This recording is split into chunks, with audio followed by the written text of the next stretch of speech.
নমস্কার দর্শক, আমি কৃষ্ণ নিউজ স্রোতে আপনাদের সবাইকে স্বাগত। দর্শক, আজকে পশ্চিমবঙ্গ তথা ভারতের রাজনীতিতে যে ট্রেন্ডগুলো চলছে তা খুবই চিন্তার বিষয় হয়ে দাঁড়িয়েছে দর্শক। যেখানে ভারতবর্ষ তথা পশ্চিমবঙ্গে জনসাধারণের উপকারের কথা বলা হয়, যেখানে মানুষের কিভাবে উপকার হয়, মানুষের কিভাবে রুজি রোজগার বাড়ে, মানুষ কিভাবে দুমুঠো ভালো খেয়ে থাকতে পারে, সেসব দিকগুলো আমরা আজকে দেখতে পাই না। আজকে আপনারা দেখবেন টিভি চ্যানেলগুলো খুললে কিংবা সোশ্যাল মিডিয়ায় শুধুমাত্র একে অপরের উপরে গালিগলজ, একে অপরের ব্যক্তিগত জীবন নিয়ে টানাটানি, শুধু এই কাদাম ছড়াছড়ি চলছে দর্শক। বিগত কয়েকদিন বাংলার রাজনীতিতে বেশ একটা তোলপাড় হয়ে যাচ্ছে। কেন দর্শক? আজকে আমি যার বিষয় নিয়ে আপনাদের সামনে কিছু আলোচনা রাখতে চাই,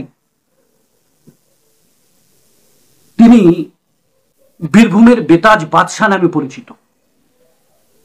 তিনি সময় সময় মানুষকে গুড় বাতাসা খাওয়ান, নকুল দানা খাওয়ান, আবার ঢাকের চরমও দিতে চান,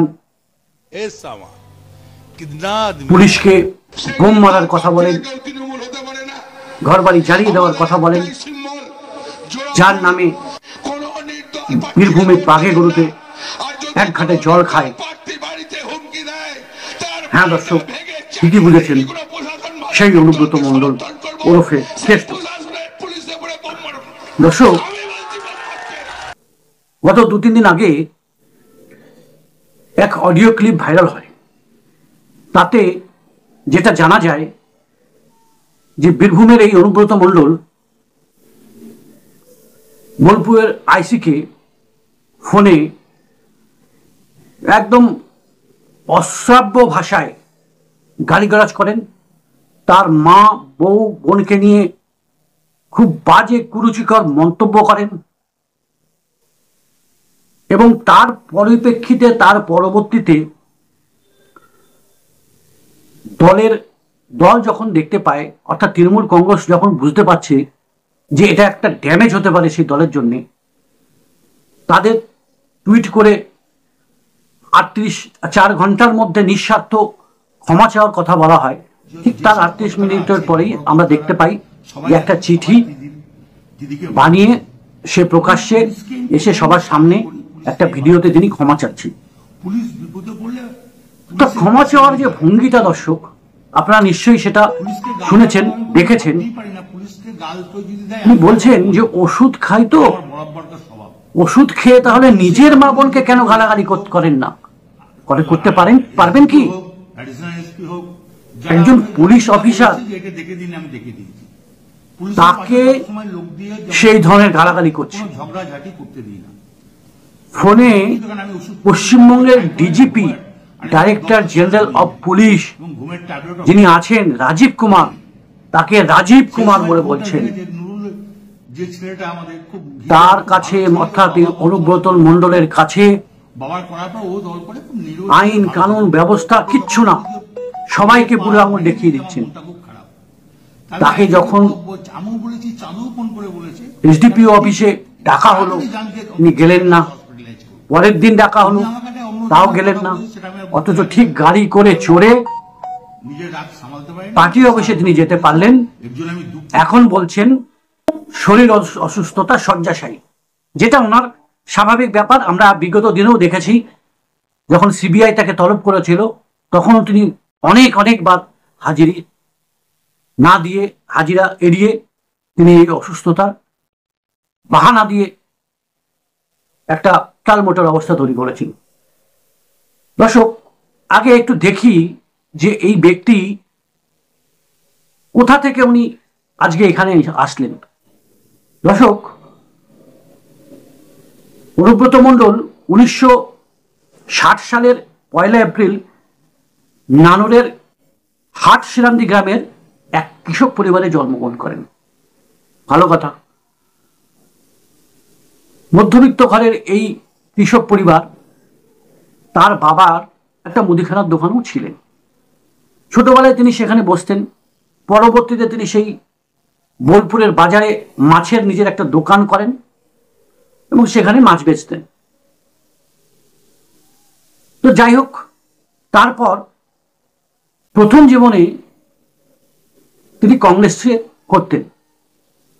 আর সেই সময় আজকের মাননীয় মুখ্যমন্ত্রী শ্রীমতী মমতা বন্দ্যোপাধ্যায়, তিনিও তখন কংগ্রেসের সঙ্গে যুক্ত ছিলেন।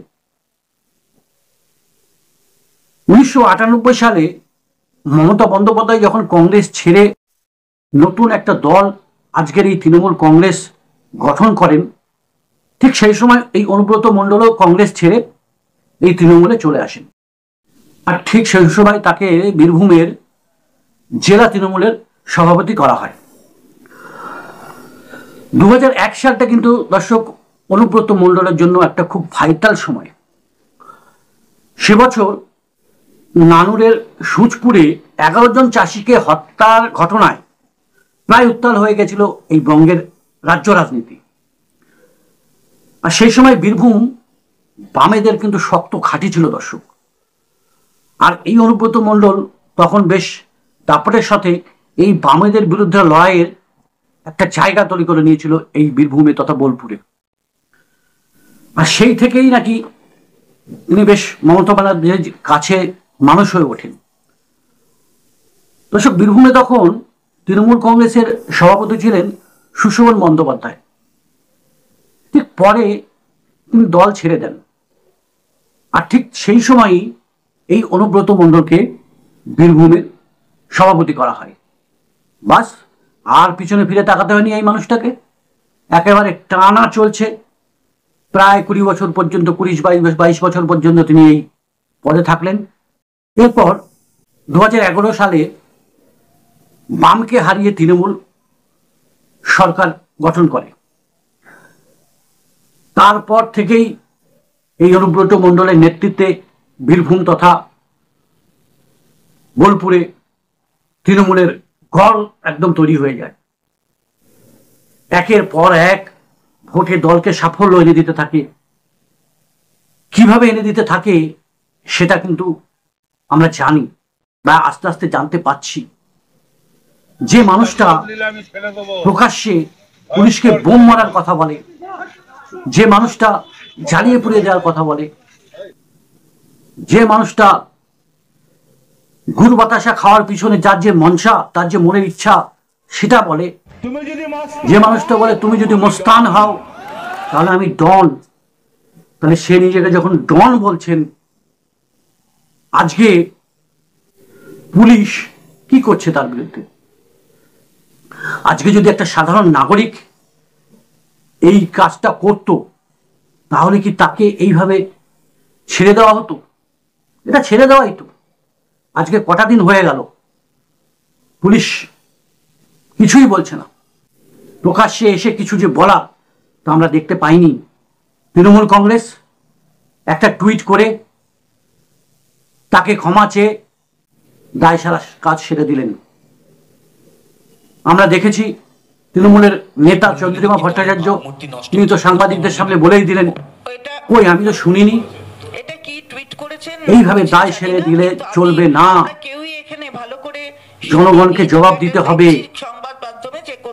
এই 8 ক্লাস পর্যন্ত পড়া এই মানুষটা কি যোগ্যতা আছে? আজকে 20 থেকে 22টা বছর তিনি যে এই বীরভূমের তৃণমূল কংগ্রেসের সভাপতি পদে বসে আছেন, তার থেকে কি আর কোনো ভালো লোক নেই? নাকি শুধুমাত্র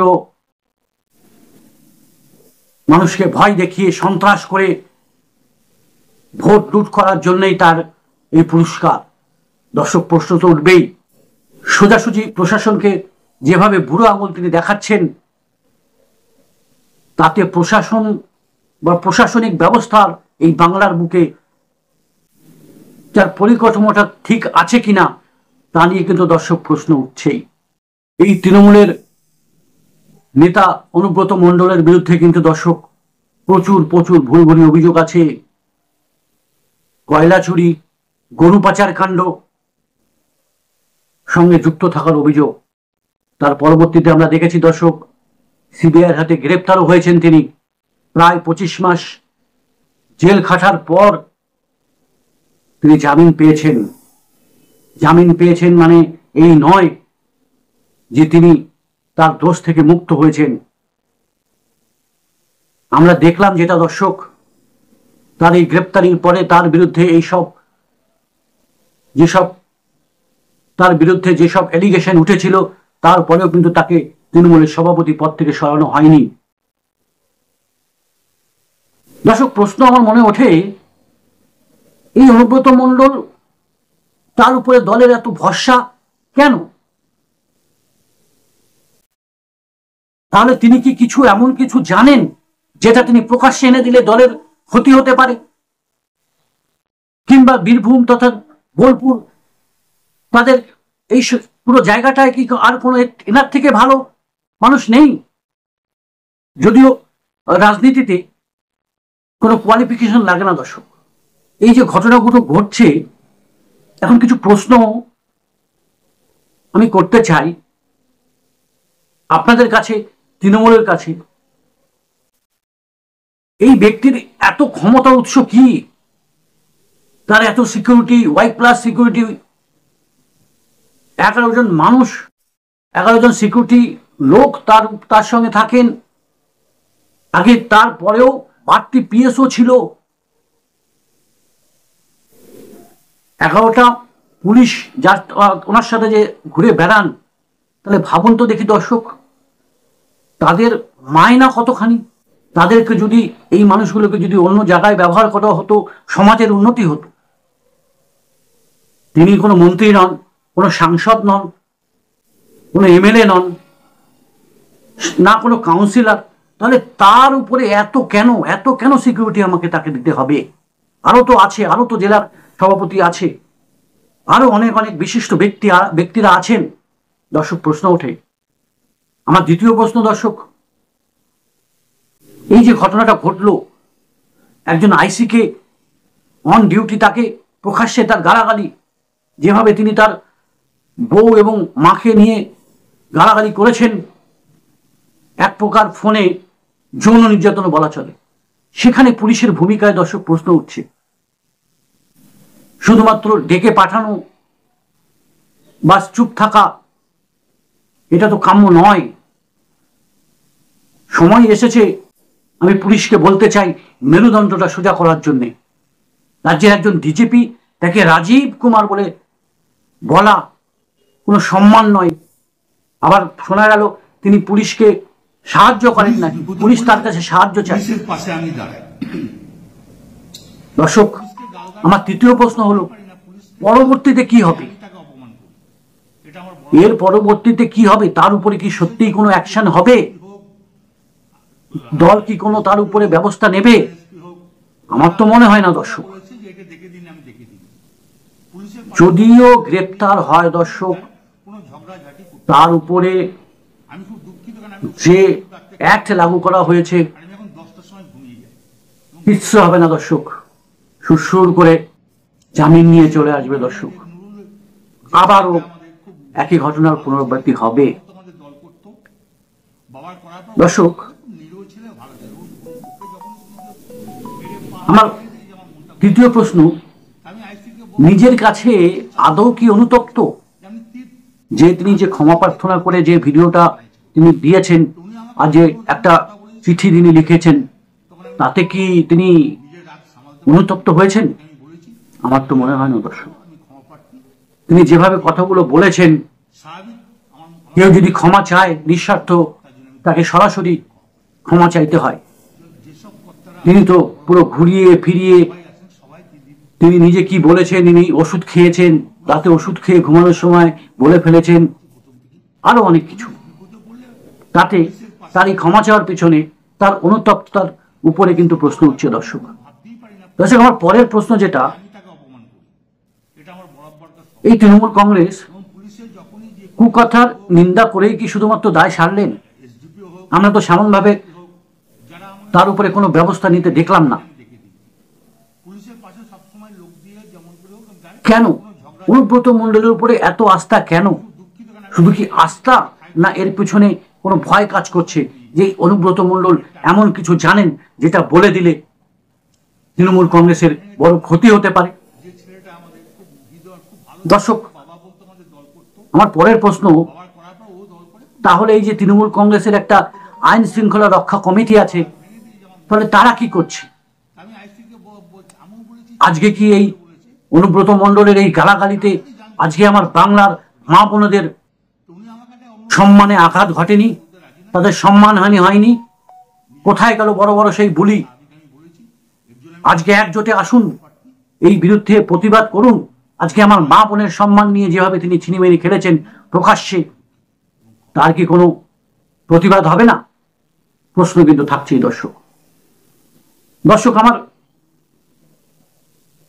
পরবর্তী প্রশ্ন, এবং যেটা খুবই আমি মনে করি খুব ইম্পর্টেন্ট, তাহলে এই অডিও ক্লিপ যে ভাইরাল হলো তার রহস্যটা কি? দর্শক, আমার মনে হয়, এটা আমার নিজস্ব ব্যক্তিগত মতামত, অনুব্রত মণ্ডল তার কথোপকথনে কিন্তু বলেছেন, মাঝখানে আমরা শুনেছি, আমি জানি তুই রেকর্ড করছিস। তাহলে নিশ্চয়ই ওই আইসি এই ফোন কল রেকর্ড করেছেন। তাহলে ফোন কল রেকর্ড করার পরে এই আইসিআর নিশ্চয়ই সরাসরি সমাজ মাধ্যমে এই অডিও ক্লিপটা পোস্ট করেননি। তিনি নিশ্চয়ই কাউকে না কাউকে এই অডিও ক্লিপটা দিয়েছেন। বিশ্লেষণ করা যারা করেন তাদের থেকে যেটা জানা যাচ্ছে, তাদের মতে যেটা বোঝা যাচ্ছে এবং যেটা জানা যায়, এই আইসি নাকি বীরভূমের তৃণমূলের আর এক নেতা কাজল শেখের ঘনিষ্ঠ। তিনি নাকি এই অডিও ক্লিপটা সেই কাজল শেখকে দিয়েছেন। আমরা জানি এই কাজল শেখ এবং অনুব্রত মণ্ডলের মধ্যে সম্পর্কটা খুবই ভালো নয়, আর এটাই অনুমান করা হচ্ছে যে এই কাজল শেখই এই অডিও ক্লিপটা ভাইরাল করেছেন যে কোনো মাধ্যমে। দর্শক, অবশেষে আমি মাননীয় মুখ্যমন্ত্রীর কাছে বলতে চাই, ম্যাডাম, কিভাবে আমার এই পশ্চিমবঙ্গটা অর্থনীতিতে এগিয়ে আসতে পারে? একসময় যেই পশ্চিমবঙ্গ ভারতের অর্থনীতিতে তৃতীয়তম স্থান ছিল, মহারাষ্ট্র এবং উত্তরপ্রদেশের পরেই আজকে সেই স্থানটা কিন্তু নবম স্থানে পৌঁছে গেছে। এটা সত্যি। আজকে বাংলায় কিন্তু কোনো কলকারখানা হচ্ছে না, মানুষের আয় উপার্জনের কোনো রাস্তা সেভাবে চলছে না। আজকে বাংলার ঘরে ঘরে, পাড়ায় পাড়ায়, মহল্লায় মহল্লায় থেকে যুবকরা নিজের কাজের সন্ধানে কিন্তু ভিন্ন রাজ্যে যাচ্ছে। দর্শক, ম্যাডাম, এইসব নোংরামি, কাদা ছোঁয়াছুরি, এগুলো বন্ধ করান এবং বন্ধ করুন, এবং যাতে আমার এই রাজ্যটা নিজের পায়ে আরো ভালোভাবে দাঁড়াতে পারে, মানুষের কর্মসংস্থান যাতে হয়, এটাই আমি আপনাদের কাছে আবেদন রাখছি। দর্শক, আপনাদের যদি কিছু বলার থাকে অবশ্যই আমাকে কমেন্ট করে জানাবেন, এবং যদি ভিডিওটা ভালো লাগে অবশ্যই একটা ছোট্ট লাইক করবেন এবং চ্যানেলটা অবশ্যই সাবস্ক্রাইব করবেন। আপনাদের একটা লাইক, একটা কমেন্ট আমাকে আরো উৎসাহ করবে, যাতে করে আরো ভালো ভিডিও করতে পারি। জয় হিন্দ, জয় ভারত।